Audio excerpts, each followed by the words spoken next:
Hi, come study the steps of erythropoiesis with me. So the first step we have are hematopoietic stem cells. Hematopoietic stem cells are pluripotent. इसका मतलब है कि ये कुछ भी बन सकते हैं. Then we have the committed stem cells. Committed stem cells जो होते हैं उसका मतलब ये है कि दो टाइप के हैं, माइलॉइड या लिम्फोइड. अब लिम्फोइड जो होंगे वो तो लिम्फोसाइट बनाएंगे. माइलॉइड वैरायटी जो होती है वो किसी भी टाइप के सेल्स बना सकती है, आरबीसी, थ्रोम्बोसाइट्स, एनीथिंग.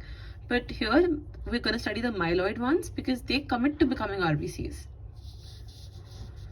फिर हमारे पास है प्रोजेनिटर सेल्स. ये दो टाइप के होते हैं, बर्स्ट फॉर्मिंग, और बर्स्ट फॉर्मिंग बन जाते हैं फिर कॉलोनी फॉर्मिंग, बिकॉज कॉलोनी बनेगी.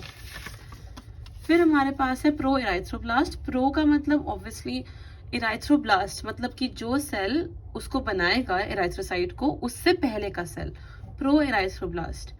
इनके पास अभी लार्ज न्यूक्लियाई होता है और इसका आरएनए कंटेंट अब बढ़ना शुरू हो गया है. आप समझो आपका सेल डिफरेंशिएट और मल्टीप्लाई होना शुरू हो गया है, तो अब इसका आरएनए, राइबोसोमल कंटेंट सब बढ़ जाएगा.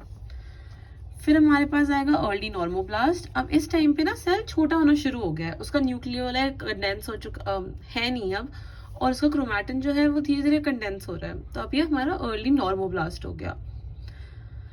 फिर आता है इंटरमीडिएट नॉर्मोब्लास्ट. यहाँ पे समझना पड़ेगा कि अभी तक आपके बेसोफिलिक थे, यहाँ पे पॉलीक्रोमैटिक शुरू होगा, बिकॉज इस स्टेज पे आपका हीमोग्लोबिन बनना शुरू हो जाता है, हीमोग्लोबिनाइजेशन शुरू हो जाती है यहाँ पे. इस वजह से इसको हम पॉलीक्रोमैटिक कहते हैं. ये आपका है इंटरमीडिएट नॉर्मोब्लास्ट.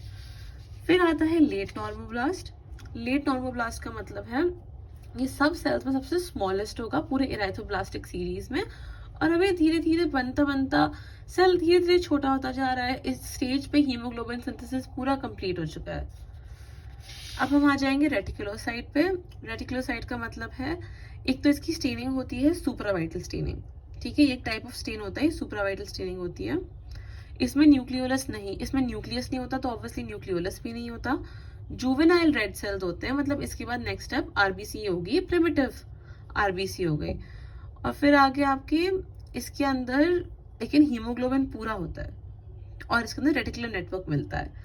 फिर फाइनली बनते हैं आपके आरबीसी, बाइकनकेव, फुल्ली ईसिनोफिलिक, सब कुछ इसके अंदर होता है अवेलेबल. आरबीसी फॉर्मेशन का ड्यूरेशन होता है 7 to 9 days.